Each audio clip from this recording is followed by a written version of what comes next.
अनेक आरोप करण्यात येतात आपल्याकडे, काय तथ्य येतात? नेमके काय आरोप केले?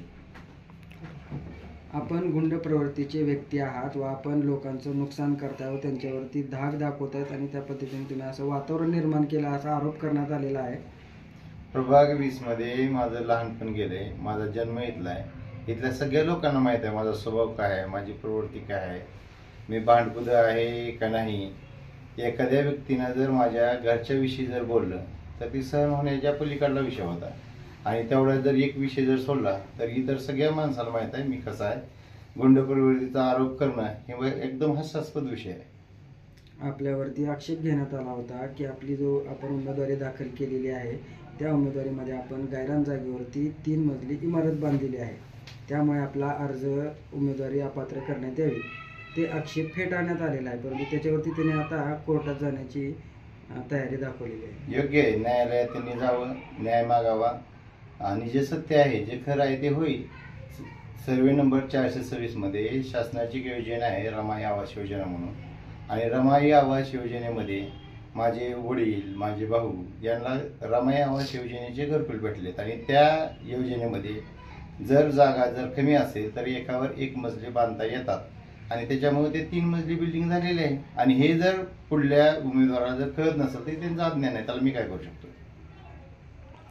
आपण घरातील भरपूर व्यक्तींना म्हणजे जे नातेवाईक आहेत त्यांनाच अण्णाभाऊ साठेंच्या योजनेचा लाभ मिळवून दिलाय असाही आरोप करण्यात आलाय, त्यामुळे काय तथ्य आहे याच्यामध्ये?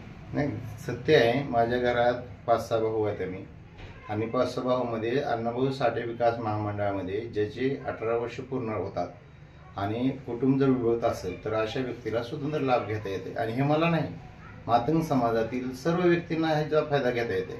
आणि हे बी जर पुढल्या उमेदवाराला माहीत नसेल तर ते त्यांचं अज्ञान आहे, त्यांनी माहितीत भर टाकून घ्यावी, जरा वाचन करावं। स्वतः ते ॲडव्होकेट आहेत आणि ॲडव्होकेटने असं बोलणं हे हास्यास्पद आहे असं माझं म्हणणं आहे। काही दिवसापूर्वी आपण एका व्यक्तीच्या घरात घुसून मारहाण केली असाही त्याने आरोप केलेला आहे, त्यामुळे आपण गुंड प्रवृत्तीचा असा आरोप करण्यात आलाय, काय नेमकं याच्यामध्ये? तिथल्या सर्व लोकांना माहित आहे त्या व्यक्तीने फेसबुकवर माझ्या बायकोविषयी माझ्या आईविषयी अर्वाच्य भाषेत लिहिलेलं होतं आणि ते अर्वाच्य भाषेत लिहिलेल्या तू असं का लिहिलं म्हणून ज्या विचारला गेल्यावर त्याने जातीवाचक बोलला, त्याच्यामुळे तो घडलेला प्रकार आहे आणि तो वैयक्तिक विषय आहे, तो गुंडगिरी प्रवृत्तीचा विषय नाही।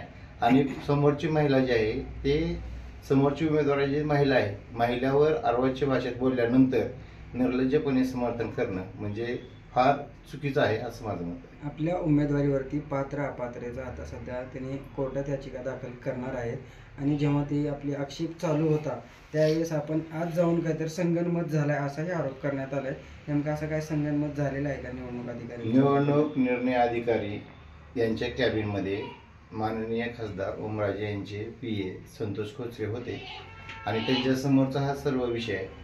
उमेदवाराने प्रभाग 20 मध्ये 426 गायरांमध्ये याच्या अगोदर 4-5 नगरसेवक झाली। आता त्यांच्याच पक्षाचे भाग्यश्री हनुमंत खोचरे यांचा तिथं अर्ज होता, त्याच्यावर कुणी ऑब्जेक्शन घेतलं नाही।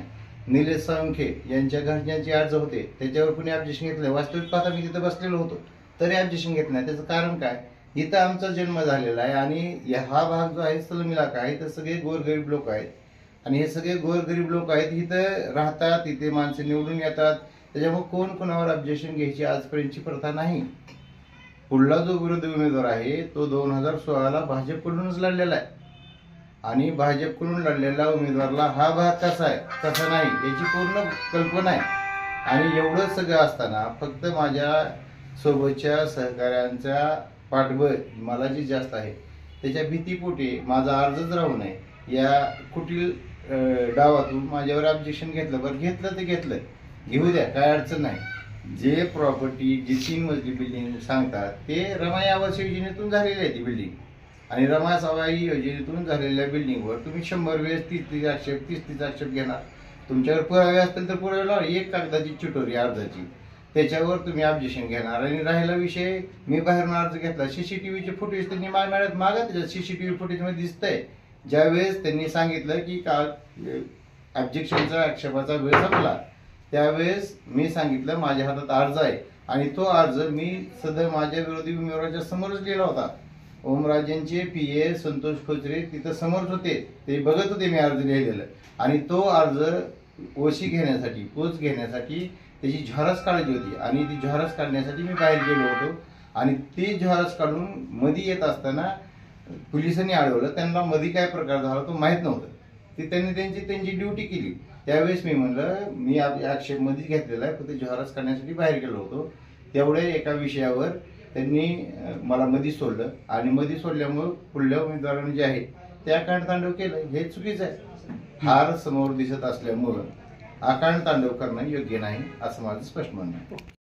आपण प्रभागामध्ये महिला व्यक्तींना विकत घेतात व तेथील मतदारांना विकत घेतात असा आरोप करण्यात आलाय. काय म्हणणं आहे ते? काय प्रभाग 20 मध्ये माझा जन्म झालाय. मी लहानाचा मोठा झालो. मी कोणाच्याही घरी कधीही जाऊ शकतो, हक्काने चहा पिऊ शकतो, जेवण करू शकतो.